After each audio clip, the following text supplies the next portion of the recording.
J'ai l'impression qu'à chaque fois que je viens, il y a plein de gens en plus. Il va falloir pousser les murs, il va falloir faire quelque chose parce qu'il y a de moins en moins de place. Et c'est beau de voir ce que Dieu fait. C'est vraiment beau de voir ce que Dieu est en train de faire. Puis, vous savez, nous, on a quand même une chance, c'est qu'on est invité un peu partout dans les groupes de jeunes, etc. Et vraiment, j'aimerais vous dire que Dieu est à l'œuvre partout en Belgique. C'est impressionnant de voir. Il y a quelques années, quand on avait un groupe de jeunes, ils étaient 10, et quand c'était des grands moments de réveil parce qu'il y avait de quoi manger, ils étaient 15. Et maintenant, partout, je vais dire, partout où on va, un groupe de jeunes moyen, c'est entre 40 et 50 jeunes. C'est fou. Plus les années passent, plus les groupes de jeunes ils grandissent. La semaine passée, on était avec les groupes de jeunes de l'église de Halle, avec Paolo, pour ceux qui connaissent, pasteur Paolo. Il me racontait, c'est fou, l'église grandit par le groupe de jeunes. Les jeunes, ils viennent, ils se donnent au Seigneur, ils rentrent chez eux, ils parlent du Seigneur, ils invitent leurs parents, leurs frères et sœurs, ils débarquent en famille, ils se donnent tous au Seigneur, il y a des baptêmes et des baptêmes. C'est fou de voir ce qui prend place.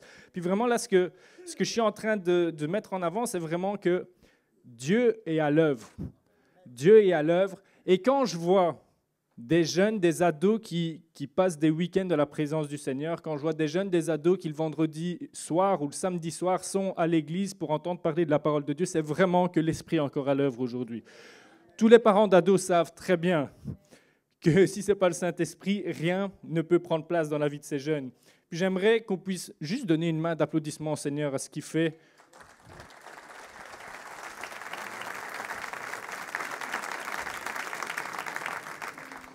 Tout ça, c'est vraiment la preuve que le Saint-Esprit est encore à l'œuvre aujourd'hui. Et j'aimerais juste vous dire que ce que Dieu fait ailleurs, un peu partout en Belgique, auprès des jeunes, il veut et il peut le faire dans nos vies à chacun, ici, même à Beaudour, même dans le Borinage, même à Mons. Et j'ai vraiment ce sentiment-là.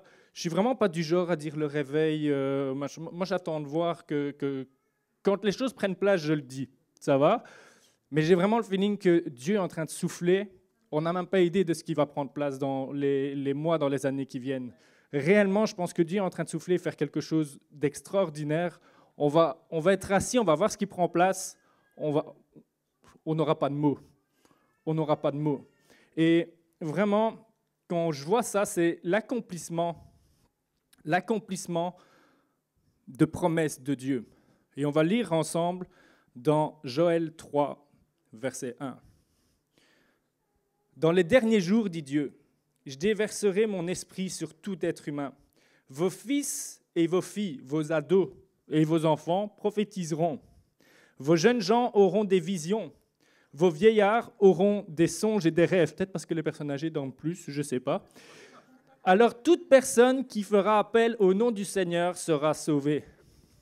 L'accomplissement universel, non seulement du salut, mais aussi de recevoir la personne du Saint-Esprit. C'est universel. Dieu n'oublie personne.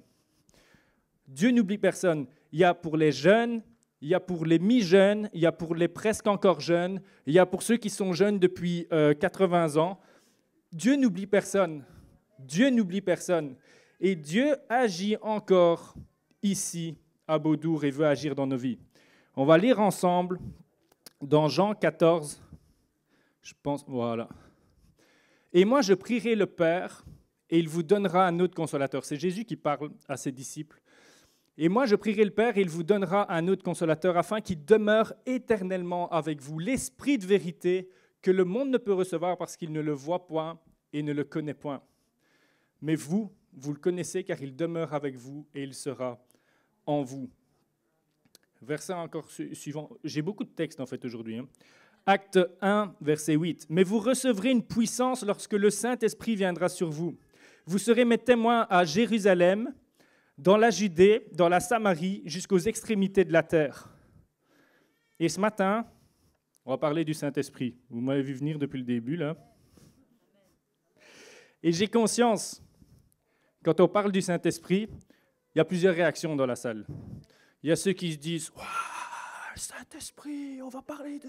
C'est les vraies choses maintenant, c'est le Saint-Esprit. » Puis il y a d'autres personnes, c'est genre Moi, je connais Jésus, là, je connais Dieu, mais je ne sais pas trop c'est qui le Saint-Esprit. Puis il y en a peut-être ici, tu te poses la question, c'est qui le Saint-Esprit? J'en ai entendu parler. Et souvent, on en entend parler dans l'Église, mais parfois, on a du mal à le vivre. Et il y a certaines églises, puis pas ici, mais sachez qu'il y a d'autres églises ailleurs où il y a des gens qui parlent énormément du Saint-Esprit.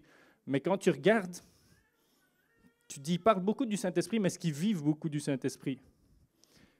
Puis j'aimerais te dire que le Saint-Esprit veut se manifester, se révéler à toi. Puis il y a d'autres personnes qui sont là, ils sont peut-être plus réticents parce que tu as vu des choses en lien avec des choses qui sortent de l'ordinaire, et on a mis le nom Saint-Esprit dessus. Tu as peut-être été choqué, tu as peut-être été troublé de voir des trucs bizarres qui prenaient place. J'aimerais te dire que le Saint-Esprit est une personne équilibrée. OK? Le Saint-Esprit est une personne équilibrée. Le Saint-Esprit ne possède personne. Et ce que j'aimerais dire, c'est que on ne veut absolument pas passer à côté de ce que Dieu en réserve pour nous. Mais on ne veut pas entrer dans des choses qui sortent complètement du cadre biblique. Et je lisais un article vraiment, vraiment intéressant. Et l'auteur disait, donc le nom de l'article, c'est « Qui est le Saint-Esprit ?» Et l'auteur disait ceci. « Il y a un divorce silencieux dans l'Église entre Saint-Esprit et parole. Trop d'enfants de Dieu ont choisi l'un au détriment de l'autre. Pourtant, nous ne devrions plus choisir entre l'un et l'autre, car les deux sont indissociables. Le Saint-Esprit appuie la parole, confirme la parole, mais la parole donne un cadre dans lequel le Saint-Esprit va agir de manière équilibrée. Le but, ce n'est pas faire peur aux gens. Il y a des versets bibliques où Paul le dit. En gros, parfois, vous avez des comportements tellement bizarres que quand un nouveau vient, il a peur, il part.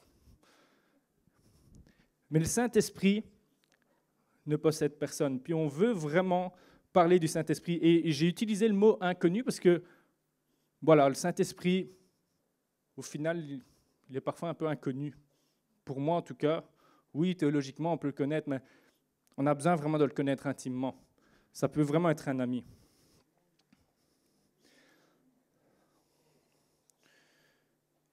Et donc, inconnu, c'est vraiment à propos de la personne du Saint-Esprit. La personne du Saint-Esprit, on en parle plus de 800 fois dans la Bible. On en fait 800 fois dans la Bible, on fait référence au Saint-Esprit, avec toutes sortes de noms. On parle de l'Esprit Saint, on parle de l'Esprit de Christ, on parle de l'Esprit de Jésus, on parle de l'Esprit de Dieu. On dit de lui qui console, qui pense, qui connaît, qui comprend, qu'il a une volonté, il éprouve des sentiments, il parle. Le Saint-Esprit est une personne. C'est bon de se le rappeler. C'est une des personnes de la Trinité. C'est un être vivant. C'est pas juste une puissance. Puis j'aimerais juste expliquer là en quelques mots ce que n'est pas le Saint-Esprit. Le Saint-Esprit n'est pas une force impersonnelle. Ce n'est pas une puissance qu'on utilise pour arriver à nos propres fins. Ce n'est pas une puissance qu'on utilise pour avoir des paroles de connaissance pour les gens. Ce n'est pas une puissance qu'on utilise pour « Ah, Seigneur, donne-moi la prospérité, donne-moi une idée ou quoi que ce soit. » Non, c'est une personne. Le Saint-Esprit est une personne. Comme j'ai dit tout à l'heure, le Saint-Esprit, en fait, il est tellement important. Vraiment, je suis ému moi-même en lisant mes notes là. Il crée et donne la vie. Il parle. Il nous confronte à certains moments, il nous réconforte, il nous aide dans nos faiblesses, il nous guide. Et Jésus dit qu'il peut être en nous. Il peut être en nous. C'est une personne avec qui on doit être en communion. Et Paul le dira, que la grâce du Seigneur Jésus-Christ, l'amour de Dieu et la communion du Saint-Esprit soient avec vous tous. Où en sommes-nous de notre communion avec le Saint-Esprit? Où en sommes-nous? Le Saint-Esprit, ce n'est pas quelque chose de mystique. Paul, à plusieurs reprises, met un cadre dans lequel les choses doivent se passer. Et j'aimerais te dire que si tu as vu des débordements, sache que, je ne dis pas que ce n'était pas le Saint-Esprit qui était à l'œuvre, mais vous savez, l'être humain est fait aussi émotionnellement. Et Dieu nous a créés comme ça.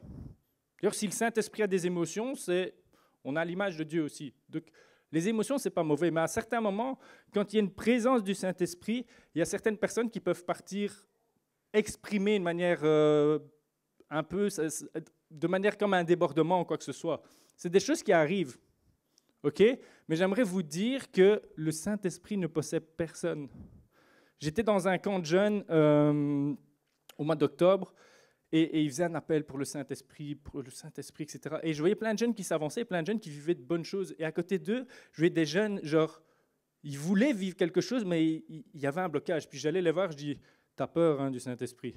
T'as peur de voir des choses bizarres qui arrivent en toi, dans ta vie ou autour de toi, quoi que ce soit. Il dit, ouais, j'ai peur. Et j'avais vraiment cette parole. Puis je pense que c'est pour quelqu'un, je veux marteler, le Saint-Esprit ne possède personne. Le Saint-Esprit te respecte. Ce qu'il veut, c'est pas te soumettre, comme le diable peut le faire, ou comme les gens peuvent le faire peut-être dans ta vie, mais il veut collaborer avec toi. Oui, tu vas te soumettre à lui, mais il ne va pas te prendre pour t'obliger à te soumettre. Tu vas ressentir tellement d'amour pour toi.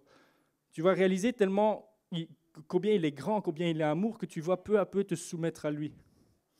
N'aie pas peur du Saint-Esprit. Le Saint-Esprit, ce n'est pas un galon ou une médaille. Ok ? C'est un don, c'est une grâce imméritée. Genre, en 1986, j'ai été baptisé du Saint-Esprit. Tu n'es pas un chrétien next level quand tu es baptisé du Saint-Esprit. Okay, c'est vraiment la grâce de Dieu. Et moi, pendant longtemps, j'étais rempli du Saint-Esprit, j'étais baptisé du Saint-Esprit, puis je parlais en langue, mais au niveau des fruits de l'Esprit, là, c'était un peu bancal. Encore maintenant, on pouvait demander à ma femme, mais il y a une amélioration. Puis j'aimerais te dire, tu es rempli de l'Esprit, ça se voit, oui, ça se voit, parler en langue, etc. Mais est-ce que tu portes des fruits? Parfois, on recherche plus, je ne vais pas dire l'émotion, mais on cherche plus à vivre quelque chose. Ah, c'était fort quand cet esprit il est là, il est présent, quoi que ce soit. Alors qu'en fait, on doit rechercher sa personne parce qu'il va nous transformer à l'image de Jésus. Et ce matin, on va vraiment parler de ça. J'avais cette pensée, c'est n'écoute pas, quand tu veux connaître une personne, n'écoute pas ce qu'il dit, mais regarde ce qu'il fait. Puis c'est ce qu'on va faire avec le Saint-Esprit. On va découvrir le Saint-Esprit au travers de ce qu'il fait. Redécouvrir le Dieu inconnu par ses œuvres et comment faire pour reconnaître une œuvre du Saint-Esprit. Et mon premier point ce matin, c'est le Saint-Esprit nous rapproche de Jésus. Sans le Saint-Esprit, rien ne peut se passer. Tous ceux qui ont déjà dit oui à Jésus, est-ce qu'il y a des gens qui ont déjà dit oui au Seigneur, qui sont chrétiens? OK. Tous ceux qui lèvent la main, c'est le Saint-Esprit qui t'a amené là. Sans le Saint-Esprit, on ne peut pas venir à Jésus, c'est impossible. C'est lui qui vient nous confronter, c'est lui qui vient nous faire comprendre l'amour de Dieu, qui vient nous faire comprendre qu'on a besoin de pardon. Et il y en a plusieurs ici où tu penses dans ta tête, dans ton cœur, le soir, quand tu es tout seul ou toute seule, qu'il n'y a pas de bruit autour de toi, cette voix qui vient, tu penses que c'est ta conscience qui te dit « Reviens à moi, viens à moi, arrête tel comportement. Il faut que tu changes ça dans ta vie. » Tu penses que c'est ta conscience, mais ce n'est pas ta conscience, c'est le Saint-Esprit qui est en train de te parler. Il y en a plusieurs ici, le soir, dans ton cœur, tu sens comme un aimant là, qui t'attire. Mais c'est le Saint-Esprit qui est en train de t'attirer à Jésus. Et il y a des gens, vous êtes peut-être en mode « j'essaye de tuer ma conscience, j'essaye de faire taire cette voix ». Et cet été, je parlais avec un ami qu'on a rencontré à l'école biblique. Et en fait, lui, il disait qu'il a grandi dans une famille chrétienne. Puis à un moment, adolescence, puis il est parti loin des choses de Dieu. Et il sentait vraiment l'Esprit qui l'appelait. Et il a tout fait pour éteindre et étouffer la voix du Saint-Esprit. Tout ce qu'il faisait, c'était « je fais tout pour m'éloigner le plus possible, pour même plus entendre cette voix qui m'appelle ». Et il disait « j'essayais de tuer ma conscience, j'essayais de tuer cette voix ». Et il y en a plusieurs ici, je pense vraiment que c'est la situation dans laquelle vous êtes. Que tu sois chrétien ou pas chrétien, tu fais des choses parce que tu veux faire taire cette voix. Reviens là, c'est le temps pour toi de revenir. Cette voix-là, c'est le Saint-Esprit qui t'appelle à revenir à Jésus, parce que le Saint-Esprit nous rapproche de Jésus. Et de la même manière que le Saint-Esprit était présent à la création du monde. Genèse 1, verset 2, il était déjà présent. De la même manière, le Saint-Esprit veut créer un univers de possibilités dans ta vie, dans ton cœur. Le Saint-Esprit nous rapproche. Et Paul dira, n'éteignez pas l'Esprit, n'attristez pas le Saint-Esprit. Attrister le Saint-Esprit, c'est quand on pêche. Et peut-être, non c'est sûr, on attriste tous le Saint-Esprit à certains moments, parce qu'on est tous bancals dans différents domaines de nos vies. Mais il y en a plusieurs, arrête. Tu sais que, je ne vais même pas mettre de mots dessus. Tu sens dans ton cœur, tu sais. Le Saint-Esprit t'appelle à arrêter ces choses-là parce que tu es en train de l'attrister. Tu es en train de l'attrister. D'autres, vous êtes en train d'éteindre. Et quand on éteint l'esprit, c'est quoi? C'est quand on résiste à l'esprit. C'est quand on résiste. Par exemple, Batman, notre chat, j'aurais dû mettre une photo. Un jour, on va le prendre ici, vous allez voir, ça va être magnifique. Batman, on peut le définir comme un chat docile. Ok? C'est vraiment ironique. Quand il a décidé de faire quelque chose, tu fais ce que tu veux, il va faire. C'est sûr et certain. S'il y a une saucisse sur la table et qu'il la veut, il va tous ses moyens possibles pour avoir la saucisse. Et si on a le malheur de l'empêcher de prendre la saucisse, il râle. Okay? Il a agressé ma femme. Il allait dans la poubelle, il dit non Batman, tu ne vas pas dans la poubelle, tu ne vas pas dans la poubelle, tu ne vas pas dans la poubelle. Et alors, tu le reprends et vraiment... Puis ma femme va jeter des choses dans la poubelle pour essayer de jeter la poubelle. Batman est frustré parce que maman va prendre la poubelle alors que maman lui dit à lui de ne pas le faire. Il a fait fut, il a fait ses poils comme ça, il s'est jeté sur ma femme ou quoi que ce soit. Ça, c'est quand tu résistes à l'esprit. Et plein de fois dans nos vies, on est comme ça, on sent que l'esprit nous pousse, nous conduit dans une direction, nous demande à prendre des choix, à prendre des décisions, etc. Puis on est comme Batman en train de faire... Je ne veux pas comme un chien qu'on tire là avec une laisse et qui se laisse aller là. Non, je ne vais pas aller par là. On est comme ça avec le Saint-Esprit. Et le Saint-Esprit, quand on fait ça, on est en train de l'éteindre petit à petit. Il y en a plusieurs. Tu résistes à l'Esprit parce que tu refuses de relâcher dans le pardon. Il y a des personnes où dans ton cœur, tu dis non, je vais pas pardonner. La version chrétienne, c'est... je n'ai pas les mots pour l'expliquer, mais il y a la version chrétienne, genre, c'est pas « je ne veux pas pardonner », c'est, tu trouves des excuses, là. Ouais, mais il n'est pas venu le premier demander le pardon, ou quoi que ce soit. Ça, c'est la version chrétienne de « je ne veux pas pardonner ». Je l'ai vécu moi-même. Mais Dieu t'invite, ne résiste pas, il faut que tu relâches. Il faut que tu relâches.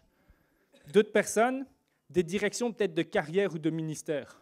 Tu sens que Dieu t'appelle, puis tu résistes. Dieu t'appelle à aller à l'école biblique, toi, moi, je vais faire des études de finance. Dieu t'appelle à peut-être prendre un mi-temps au travail pour passer plus de temps dans sa présence et commencer peut-être à servir plus à l'église, peu importe, partir en mission ou quoi que ce soit. Tu sens que c'est ça, puis tu fais l'inverse.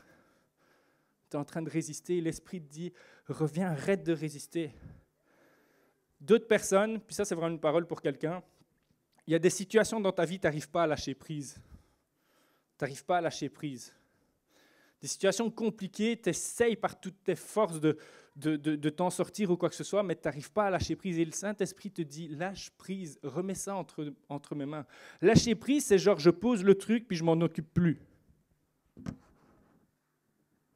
Mais lâcher prise avec Dieu, c'est pas ça. C'est Seigneur, j'arrête de m'en occuper moi, puis je te le remets à toi. Lâcher prise, c'est genre, je laisse ce truc-là et ça va pourrir là, il n'y a personne qui va s'en occuper. Mais avec Dieu, ce n'est pas vraiment lâcher prise, c'est vraiment, je te remets les choses entre tes mains. Puis cette parole, c'est vraiment dans Zacharie 4,6. Ce n'est ni par force, ni par puissance, ni par tes capacités, ni tes finances, te dit le Seigneur, mais c'est par mon esprit que tu vas être capable de lâcher prise dans tes situations. Dieu t'appelle à arrêter de résister.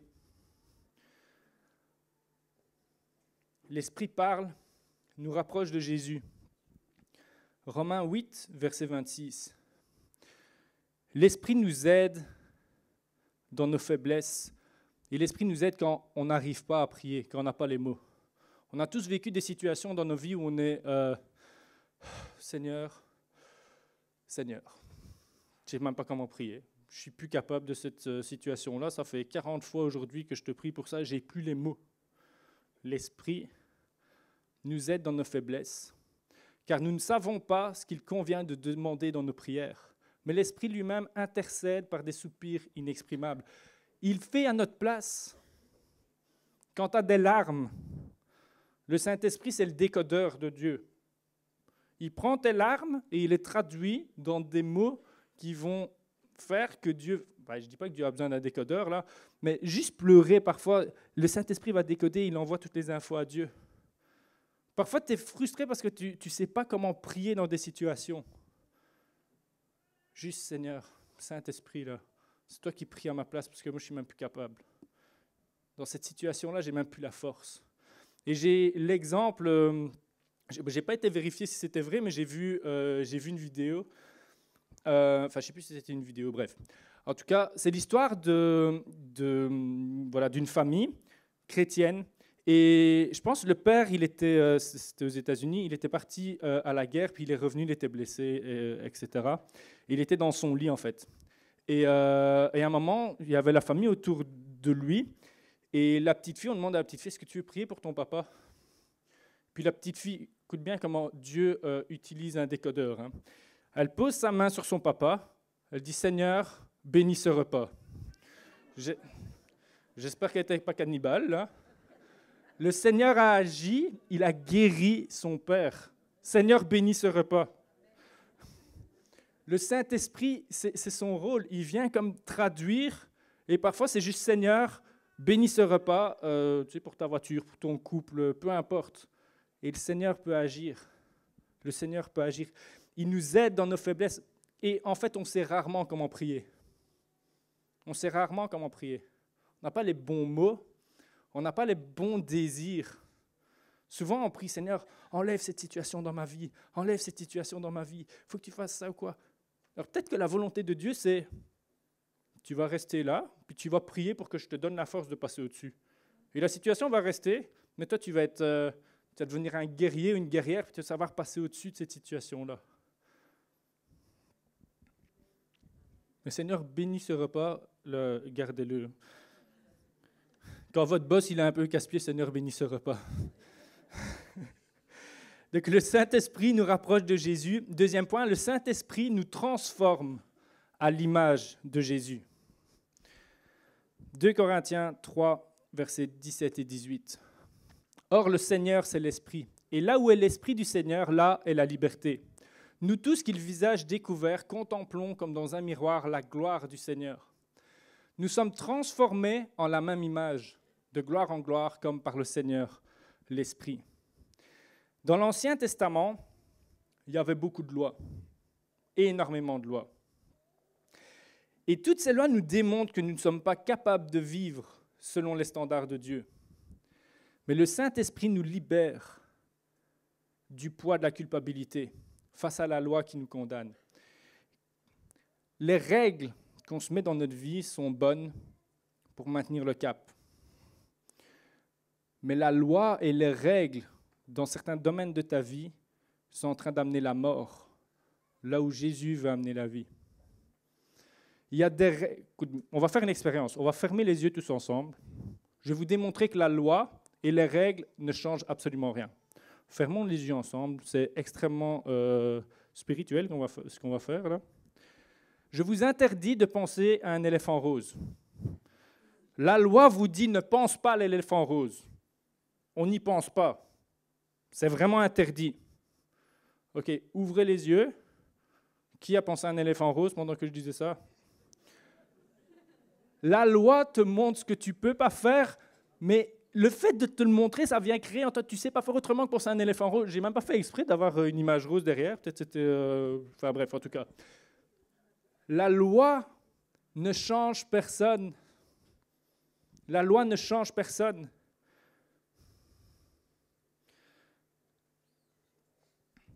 Galates 5, 22, on va lire ça. Mais ce que l'Esprit Saint produit, c'est l'amour, la joie, la paix, la patience, la bienveillance, la bonté, la fidélité, la douceur et la maîtrise de soi. Ça ne ressemble pas à Jésus, ça. L'Esprit nous transforme à l'image de Jésus. Ce n'est pas à coup de règles que tu vas réussir à changer. C'est en étant rempli du Saint-Esprit. Tu veux ressembler plus à Jésus? Tu as besoin de plus du Saint-Esprit. Quand tu veux des tomates, tu plantes quoi? Des graines de tomates. Et tu t'attends à ce que poussent des tomates. Quand tu as besoin de plus ressembler à Jésus, tu plantes quoi en toi? L'Esprit de Jésus. Et tu t'attends à ce que le fruit de l'Esprit pousse. Ça, c'est la clé. Vous savez, le réveil, ce n'est pas des choses forcément folles qui prennent place. Ce n'est pas plus de parler en langue, ce n'est pas plus de choses comme ça. C'est plus de gens qui ressemblent à Jésus. Et quand on ressemble à Jésus, regardez dans la Bible, partout où Jésus est, il y a plein de gens. Donc, tous des gens qui ressemblent à Jésus vont être des aimants qui vont attirer des personnes à rencontrer Jésus. Le caractère de Christ en nous, l'amour, la joie, la paix, la patience, la bienveillance, la bonté, la maîtrise de soi. Qui peut dire qu'il n'a pas besoin de ça? On en a tous besoin. On a tous besoin d'être transformés à son image.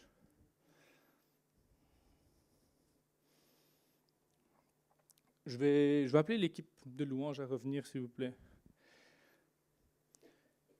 Jésus dira dans Marc, on va le lire ensemble, je pense que c'est... Ouais. Car c'est du dedans du cœur de l'homme que viennent les mauvaises pensées. C'est ça qui le pousse à vivre dans l'immoralité, à voler, tuer. La liste est longue, personnalisez-la. C'est du cœur, c'est notre cœur qui est mauvais. Et la vérité, c'est que la religion ne transforme rien ni personne. La religion camoufle. Les règles camouflent. Puis j'ai eu une période, je vais vous dire, il y a une période où je mettais plus de vêtements rouges parce que j'avais lu dans la Bible que le pourpre, c'était la couleur. Enfin, je me mettais des règles, mais aucun sens. En plus de ça, rouge et blanc, c'est la couleur de monstre. Donc imaginez bien ma souffrance quand j'ai fait ça. Je ne dirai pas ça dans le micro, mais... Des règles dans ta vie, t'en mets, tu n'y arrives pas et ça t'écrase et tu te sens coupable. Tu dis, Jésus, je t'aime, j'ai plein de règles, mais j'y arrive pas. Parce que tu essayes par tes propres forces. Ton cœur, tu ne peux pas le changer. Tu ne peux pas le changer tout seul. C'est toutes les fois où tu critiques, que ce soit autour de toi, les pasteurs, les leaders, peu importe, tu critiques d'église en église ou quoi que ce soit. Jésus est venu pour ça. Et le Saint-Esprit peut te changer et te faire voir l'Église avec ses yeux à lui. Te faire voir ton frère et ta sœur avec ses yeux à lui. Imparfait, mais sauvé par grâce.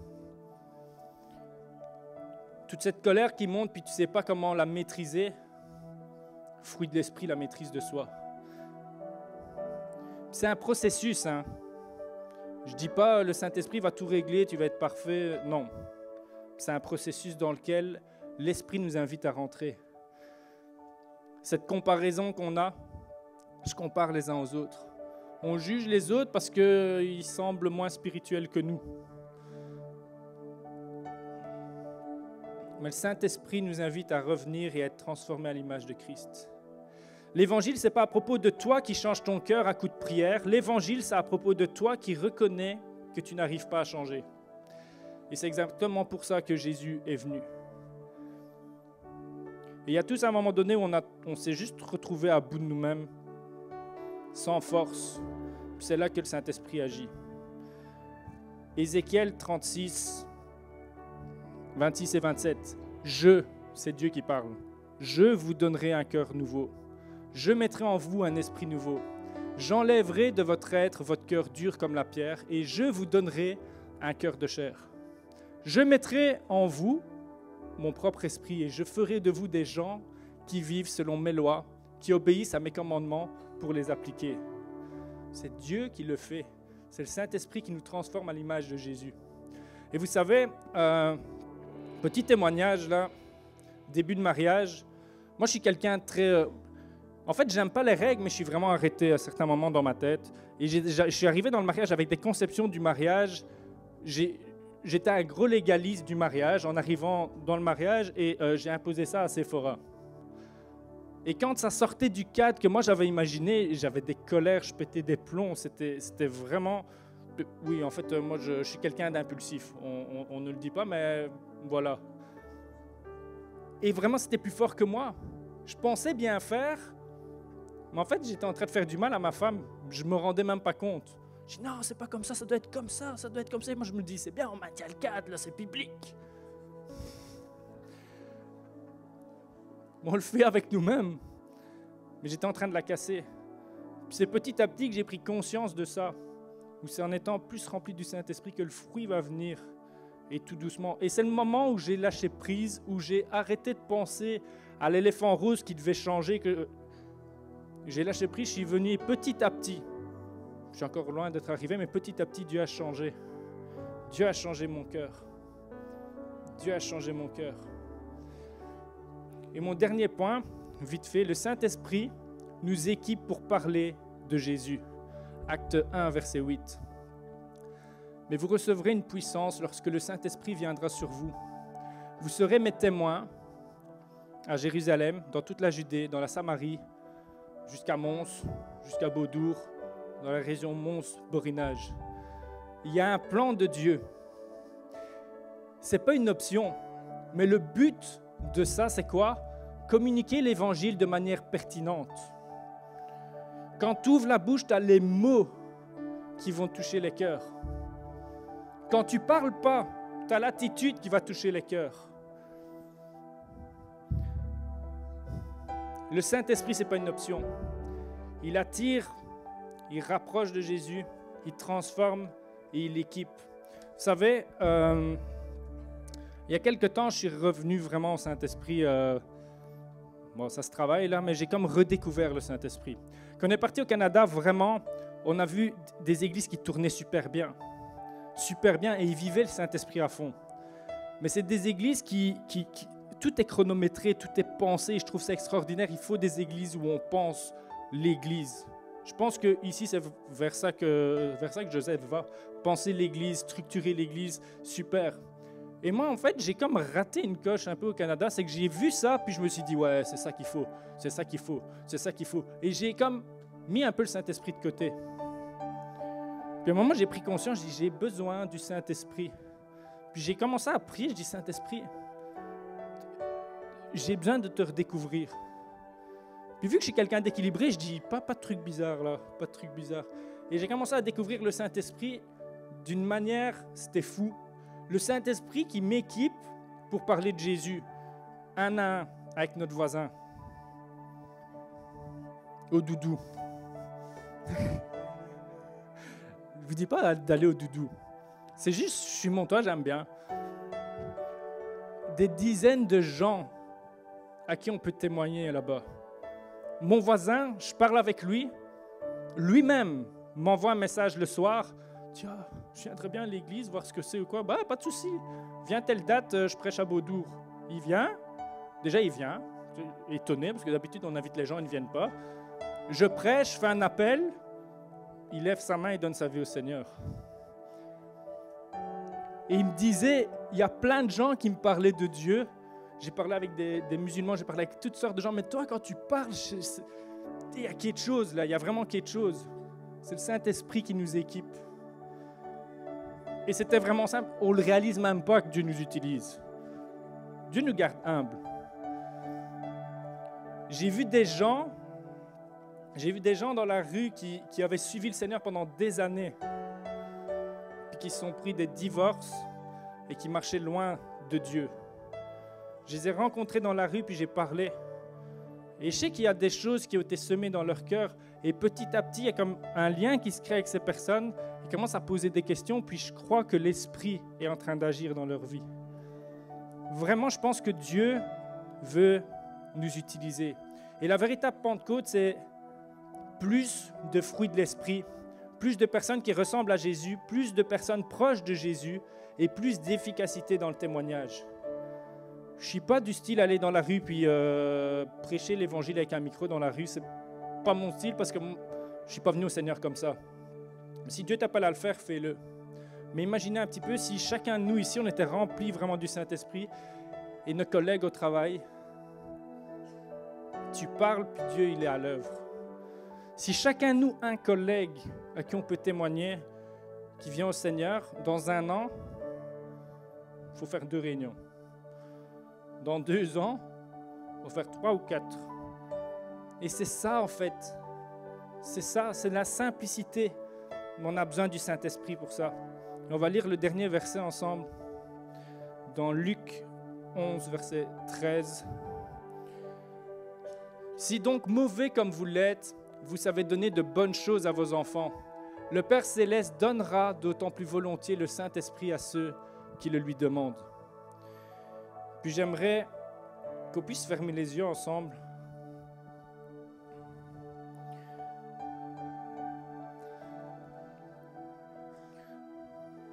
Et il y en a plusieurs ici. Tu as besoin de comprendre que le Saint-Esprit t'attire à Jésus.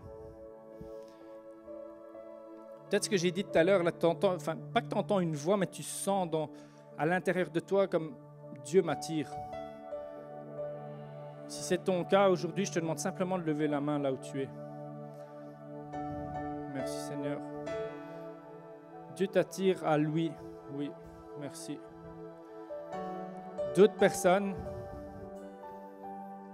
tu sens que Dieu t'appelle à lâcher certaines choses. Tu résistes à relâcher le pardon. Tu résistes peut-être à un appel. Tu résistes peut-être à des relations. Tu sens qu'il y a des choses. Tu rentres dans des relations que tu ne dois pas avoir. Le Saint-Esprit te dit, il faut que tu coupes. Je te demande que si c'est ta situation, que tu puisses lever la main là où tu es. Tu résistes un peu au Saint-Esprit. Puis on le fait tous, là. Moi, je lève la main aussi. Mais le Saint-Esprit nous attire à Dieu. J'aimerais prier aussi pour des personnes qui, vous avez des situations dans vos vies où vous devez lâcher prise, mais c'est compliqué de lâcher prise. Est-ce que tu peux lever la main là? C'est juste difficile pour toi de lâcher prise. Puis le Saint-Esprit te dit, c'est pas par tes forces, c'est par ma puissance. Je vais prier, puis on va chanter un peu, puis je reviendrai pour un deuxième point pour prier ensemble. Mais je vais prier pour tous ceux qui ont levé la main jusque maintenant. Seigneur, je te remercie parce que, Saint-Esprit, tu nous attires à Jésus. Et on en a tous besoin. Seigneur, je te prie pour toutes les personnes, puis moi le premier, qui résistent. Résiste à un appel, résiste à ce que tu nous demandes de faire. Viens donner ta force. On veut prendre la décision aujourd'hui, mais sans ta force, on ne peut pas y arriver. Viens donner la force à tous ceux qui en ont besoin. Viens, Seigneur, visiter tous ceux qui sont dans des situations où ils n'arrivent pas à lâcher prise. Donne-leur le courage. Non pas de lâcher prise, mais de remettre entre tes mains. Seigneur, je te prie que des situations soient remises entre tes mains, Seigneur, entre les mains du Dieu de l'univers, celui qui a créé l'univers au complet. On remet ces situations entre tes mains. Peut-être des chaos dans nos vies. Peut-être des chaos dans nos vies. Et la terre était informe et vide. Il y a des situations dans nos vies qui sont informes et vides. C'est le brouillard, c'est le flou, on ne comprend pas, mais on remet ça entre tes mains. Puis là, tu veux créer un univers extraordinaire. Seigneur, tous ceux qui ont du mal à lâcher prise, viens les visiter maintenant et tu viens donner la force d'abandonner ça entre tes mains. Ok, on va chanter ensemble. Vous pouvez rouvrir les yeux, on va chanter ensemble. Bienvenue Saint-Esprit. Demandez simplement au Saint-Esprit de venir.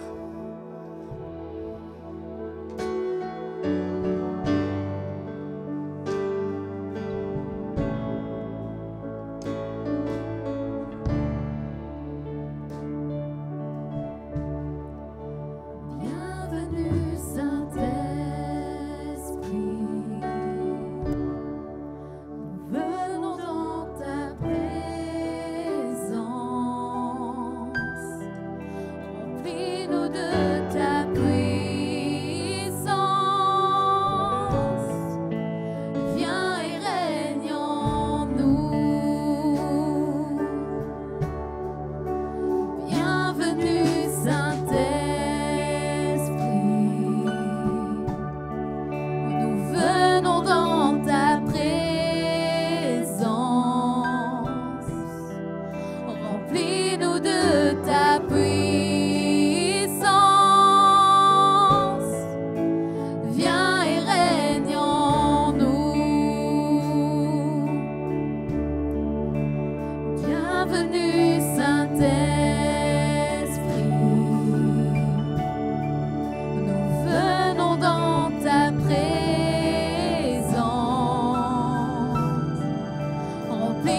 de ta puissance.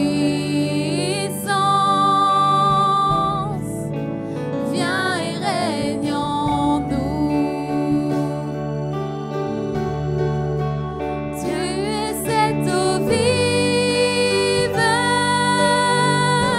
source d'eau intarissable.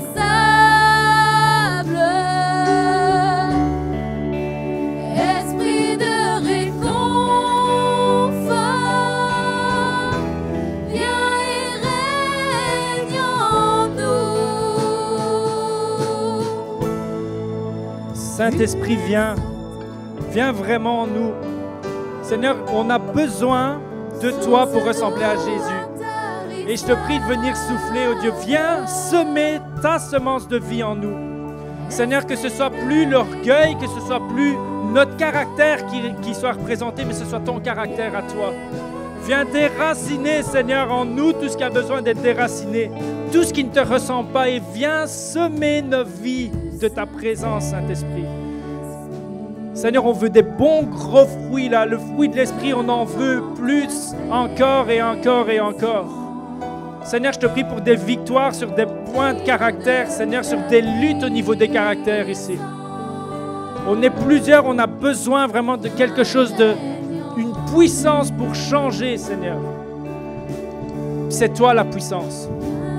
Sois le bienvenu, Saint-Esprit. Sois le bienvenu, Saint-Esprit, de victoire sur nos dépendances. C'est toi qui libères. C'est toi qui nous permet de ressembler à Jésus. Seigneur, viens nous équiper. Viens nous équiper. Viens nous équiper. Viens nous équiper. Okay, on va chanter encore, mais vraiment comme une prière. Puis après là, on va tous rentrer chez nous, mais encore une fois, on veut le chanter. Chante-le. Ta victoire, c'est maintenant. Ta victoire, c'est maintenant. Il y a une puissance dans la louange. Et quand tu loues Dieu, quand le Saint-Esprit vient, il y a vraiment un transfert entre le ciel et la terre. Ce qui était impossible avant devient possible. Et je veux qu'on puisse le chanter tous ensemble pour expérimenter le possible.